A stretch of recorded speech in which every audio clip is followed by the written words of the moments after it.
درود بهتون، امیدوارم که حالتون خیلی خوب باشه. امروز می‌خوایم راجع به انواع اعتیاد صحبت کنیم، از دیدن پورنوگرافی گرفته که یه نوع رفتار اعتیادگونه به حساب میاد یا عادت مخربه، تا در واقع مصرف کردن مواد مخدر.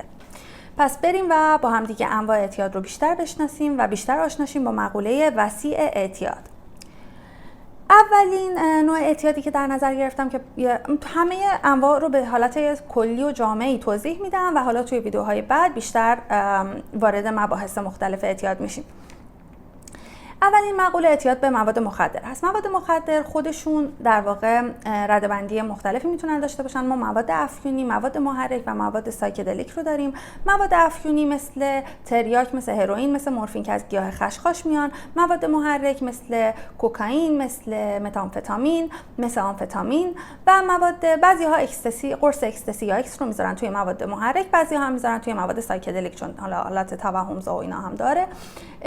و مواد سایکدلیک LSD یا همون اسید، ماجیک ماشروم یا همون قارچ جادویی و در واقع بخوام براتون از سایکدلیک های دیگه بگم، همین قرص اکستسی شاید در این رده بتونه قرار بگیره که همه اینها کلا مواد چه مواد بالا که گفتیم از ببخشید ببینم ضبط میشه، بله، چه مواد افیونی که گفتیم، از در واقع هروئین هم وقتی ساختنش فکر کردن که میخوان یه کمکی به زمینه داروسازی بکنن و کمک کنن به مردم، چه حالا همون تریاک که گیاه خشخاش که از همون قدیم الایام قدمت تاریخی داره و به عنوان مسکن استفاده میشده در دوز پایین، چه در دوزهای پایین سایکدلیک یا همون اسید و ماشروم و از این داستانا، آیوواسکا و فلان و فلان، اینها هم همه خاصیت درمانی داره. در دوز کم زیر نظر پزشک یا زیر نظر نمیدونم معلم معنوی یا هرچی میشه استفاده های مختلفی ازشون کرد. ولیکن در مصرف وقتی گرفتارشون بشی، وقتی که در نبودشون حالت خماری فیزیکی بدن به تو دست بده، مثلا مخصوصا در مواد افیونی که حالت خماری سنگین در بدن تو ایجاد میکنن، مواد محرک مثل کوکائین و مثل متامفتامین و کراک شیشه هم فکر میکنم توی ایران زیاد باشه و اینها همه باعث میشن که تو در واقع گرفتار بشی و دیگه اون خاصیت که هیچ ندارن که زندگیت رو میتونن در واقع تحت تاثیر و به فنا بدن. خب اینا پس شدن انواع اعتیاد در رابطه با مواد مخدر که حالا ایران در واقع در مصرف تریاک خب یکی از نامدارترین کشورها هست، رتبه بالایی داره. میتونیم بگیم چه خواست جامعه احتمالاً میتونه این باشه که حالا یه ذره حالت تسکین درد و بی‌حسی بهش دست بده که متاسفانه اینجوریه. یکم این که بغل افغانستان از اولین کشور هست در کشت خشخاش و خشخاش و خب خیلی اینا میتونن روی هم تاثیر بذارن که ایران توی این قضیه خیلی میگم آمارش بالا باشه متاسفانه. دومین اعتیادی که میخواستم بهش اشاره کنم، یه اعتیادی که اصلا نباید دست کمش بگیریم ولی ما شاید تو ایران خیلی بهش توجه نمی‌کنیم. اعتیاد به الکل هست. الکل یه ماده‌ایه که در واقع اون هم در دوز کم میتونه حتی یه حالت شادابی به تو دست بده، اگه خجالتی یه ذره تو رو معاشرتی تر کنه، کلا میتونه مفید باشه اونم در دوز خیلی کمش، ولی در بلند مدت و مصرف بیش از حد بچه‌ها یه جوری میتونه بهتون آسیب بزنه که شاید باورتون نشه. مغز و بدن رو خیلی میتونه تحت تاثیر قرار بده. زن حامله اگر مصرف کنه، کاری که با جنین میکنه، جنین میتونه حتی بدون سر به دنیا بیاد، انقدر فکر کنید میتونه مخرب باشه و همینطور در بلند مدت روی همه عوامل فیزیکی بدن شما، فشار خون، قند، فلان، یعنی الکل یکی از بدترین مواد. من همیشه فکر میکنم که دولت ایران حالا با ممنوع کردنش یه ذره اون فاز لجبازی، مکانیزم دفاعی لجبازی رو توی مردم بیدار کرده نسبت به الکل، چون همه فکر می‌کنیم که حالا الکل وای مثلا زود بریم خارج از کشور مثلا یه آبجو بگیریم، زود بریم خارج از کشور مثلا یه دونه شراب بخوریم. من خودم همینطورا، نه اینکه بگم مردم اینجوریه، من نه، ولی باید حواسمون باشه که الکل میتونه دشمن خیلی خطرناکی باشه برای ما و نباید گول ظاهرش رو بخوریم. حالا نمیگم اصلا نخوره آدم، مهمونی به مهمونی حالا آدم میتونه یه ذره هم مشروب بخوره، ولی دو تا نکته رو رعایت کنید. یکی اینکه با شکم پر بخورید، هم گیرایش حالا کمتر، حالا همه میگن ما گیرایش اصلا میخوایم، ولی هم گیرایش کمتر میشه، هم اثرات مخربش روی بدن شما خیلی کمتر میشه. و بعدم اینکه در واقع آب بخورید کنارش، آب زیادی بخورید. کلا بچه آب زیاد بخورید. اگر هم که چیز مصرف میکنید که دیگه خیلی بیشتر آب بخورید، چون بدنتون خیلی خشک‌تر میشه. و همین دیگه، میگم مصرف الکل رو اصلا نباید دست کم بگیرید. حالا توی ایران خیلی الان که میخوام کوتاه کنم ویدیو رو ولی زیاد حرف میزنم، توی ایران اونقدر الکلی به چشمتون شاید نبینید تو خیابون و اینا چون ممنوعه، ولی اینجا مثلا میبینیم که کسایی که دیگه خیلی شدید مصرف کردن و دیگه خیلی کارشون به جاهای بدی کشیده، خب دیگه مثلا هیچی ندارن، تو خیابون دارن میخوابن ولی این بطری مثلا آبجو از دستشون نمیفته. پس شما ببینید که چقدر میتونه در واقع شدید باشه اعتیاد به الکل و نباید دست کم گرفتش. اعتیاد بعدی اعتیاد به پورنوگرافی و فیلم‌های سکسی و جنسی و عکس‌های جنسی و حالا در کنارش خود ارضایی هست که این هم باز خیلی اعتیاد بعدیه، چون در واقع غریزه جنسی ما که به نوعی بیرون برنده ما، انگیزه دهنده ما هست که بریم از خونه بیرون، حالت شکارچی درونمون رو زنده میکنه که بریم دنبال جفت بگردیم بیرون و زندگی اجتماعی سالمی داشته باشیم، یه جورایی انگیزمون ناامیدمون میکنه و همه چیمون ازمون میگیره اعتیاد به پورنوگرافی و میتونه خیلی مخرب باشه. و اینکه ایران متاسفانه توی این هم خیلی رتبه بالایی داره توی دیدن فیلم های پورن. فکر میکنم جزو 3 یا 4مین کشور مصرف کننده پورنوگرافی باشه. اینم مخصوصا نوجوانا حواسشون خیلی باید باشه که میتونن گرفتار بشن. همیشه میشه ترک کرد، نگران نباشید. همونجوری که تو ویدیوهای قبلی در رابطه با باورهای غلط در رابطه با اعتیاد گفتم، ما همیشه شانس این رو داریم که بتونیم اعتیادمون رو ترک کنیم، ولی حواسمون باشه دیگه داریم چیکار می‌کنیم، چون در اوج مصرف و اوج لذت تستوسترون، دوپامین میره به بالاترین حد خودش میرسه، خیلی حس خوشایندی بهمون دست میده، ولی بعدش که تموم میشه اون فیلم پورن و کار ما، داستان اینه که خیلی هورمون‌های نشاط آور در ما کم میشن، دوپامین به شدت افت میکنه، تستوسترون به شدت افت میکنه و در واقع شما دیگه انگیزه‌ای نداری که از خونه بری بیرون و کارهای عادی هم حتی انجام بدی و از چیزهای عادی هم دیگه لذت نمیبری و مثل هر اعتیاد دیگه‌ای که تولرنس یا همون تحمل تو رو میبره بالا، به خاطر همون لذتی که حالا دفعه پیش از دیدن پورن ساده میگرفتی، این دفعه دنبال هیجان بیشتر میگردی، هی دنبال پورن بیشتر، یعنی هی تنوع جنسی بیشتر و خیلی عواقب بد دیگه‌ای هم داره. حالا نمیخواستم تو این ویدیو بهشون اشاره کنم ولی یه ذره میگم.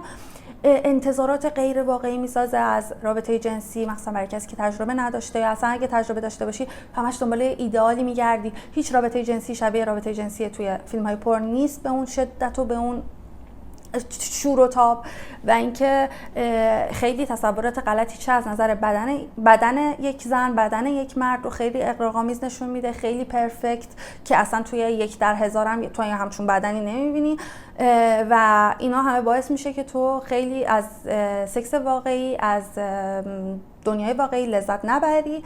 و همچنین میگم دیگه، حالا بعضی میگن خب چیکار کنیم، جایگزین چی؟ هنوز من نمیدونم جایگزین چی، میتونم بیشتر تحقیق کنم، ولی همش با فیلم پورن در واقع خود ارضایی کردن اصلا راه درستی نیستش برای سلامت شما، چه سلامت بدنتون چه سلامت روانتون.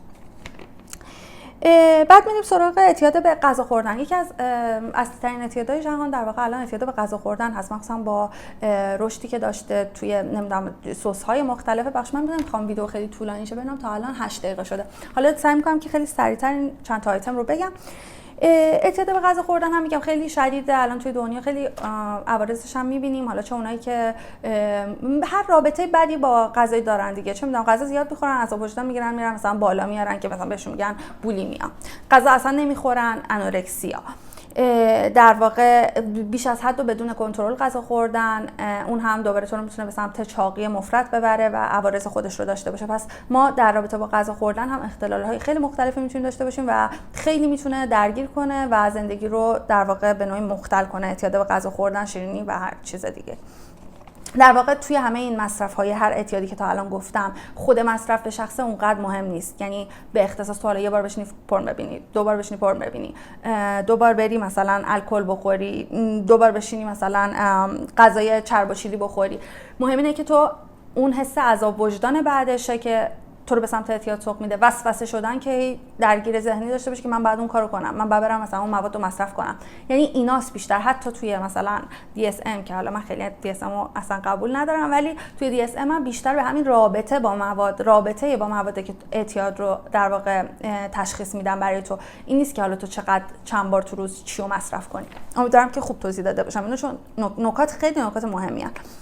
بعد از این ما داریم اعتیاد به قمار رو که اعتیاد به قمار رو من خودم خیلی با پوست و گوش مثلا لمسش نکردم، خیلی کیس از نزدیک مورد از نزدیک ندیدم، ولی میدونم که خیلی از بازنشسته ها میرن مثلا اینجا توی کازینوها همه حقوقشون رو میذارن، باز قرض میکنن، باز مثلا میرن کارت بلیت بخت آزمایی میخرن، همه حقوقشون رو دوباره میدن و میتونه خیلی خطرناک باشه. یا تو فیلم ها مثلا میبینیم دیگه یه نفر همه زندگیشو میده با اینکه مثلا شاید خیلی هم ببره، مثلا یه شب میبینی 5000 تا برد ولی همون 5000 تا رو که به باد داد هیچی، یه 1000 تا دیگه هم قرض کرد اونم به باد داد.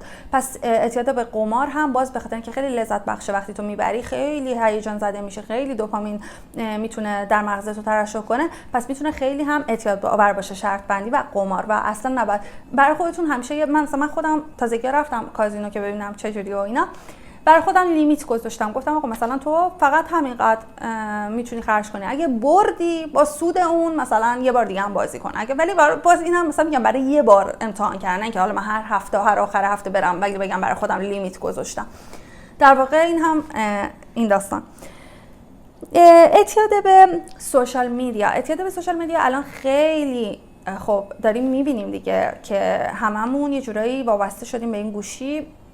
اینستاگرام، یوتیوب، الان یوتیوب شورت، ویدیو شورت هم گذاشته مثل استوری اینستاگرام در واقع یه جورایی، یا مثل ریلز اینستاگرام، که ما همش توی این داستاناییم دیگه. اصلا کیفیت چیزی که می‌بینیم برامون مهم نیست، فقط همینجوری زمان بگذره و ما یه حالت گسستگی برامون پیش بیاد از دنیای واقعی، انگار یه دقیقه بریم بیرون و یه نفسی تازه کنیم، که باز اون هم می‌بینیم بعدش اصلا کسل‌تر از قبل از سوشال میدیا میایم بیرون. پس اون هم خیلی میتونه اعتیادآور باشه، خیلی میتونه سنگین باشه. مثل ویدیو گیم برای نوجوان‌ها، اونها هم خیلی می‌بینیم که درگیر میشن. یه سری نوجوانا که اسمشون هم الان یادم نمیاد، گروه بندی کردن تو ژاپن که دیگه انقدر ایزوله میشن و میمونن تو خونه که حتی مثلا غذا سفارش میدن، فقط سوپرمارکت براشون میاره، اصلا هیچ چیز دیگه از خونه کاملا ارتباطشون با دنیای بیرون قطع میکنن سر همین اعتیاد به اینترنت و گیم و در واقع سوشال میدیا.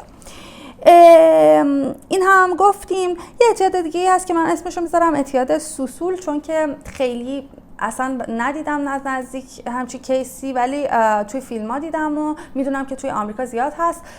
اعتیاد به خرید کردن که در واقع اینها هم انقدر میتونن بدون فکر و منطق برن سمت خرید کردن که پول قرض کنن، یا توی مثلا کشورهای مثل آمریکا و کانادا فکر میکنم بهتون کردیت کارت میدن و شما میتونید پیش پولی که دولت بهتون داده رو مثلا خرج کنید و بعد توی قرض به دولت بیافتید. خب اینو خیلی میشنویم که این اتفاق میفته، ولی من میگم من خودم اعتیاد به خرید و نه توی مثلا ایتالیا زندگی میکنم خیلی بابه، نه میدونم که توی ایران مثلا اعتیاد به خرید خودش آدم پول نداشته باشه خب کجا بره خرید کنه. این هم یکی از اعتیادهایی بود که خواستم فقط بهش اشاره کنم، به خاطر اینکه میگم دیدمون نسبت به اعتیادها باز بشه. همین، امیدوارم که براتون مفید بوده باشه، امیدوارم که یه ذهنیتی نسبت به اعتیاد و رفتار اعتیادگونه پیدا کرده باشید. توی ویدیوهای بعد خیلی دقیق‌تر میشیم و خیلی عمیق‌تر به مسائل اعتیاد نگاه میکنیم.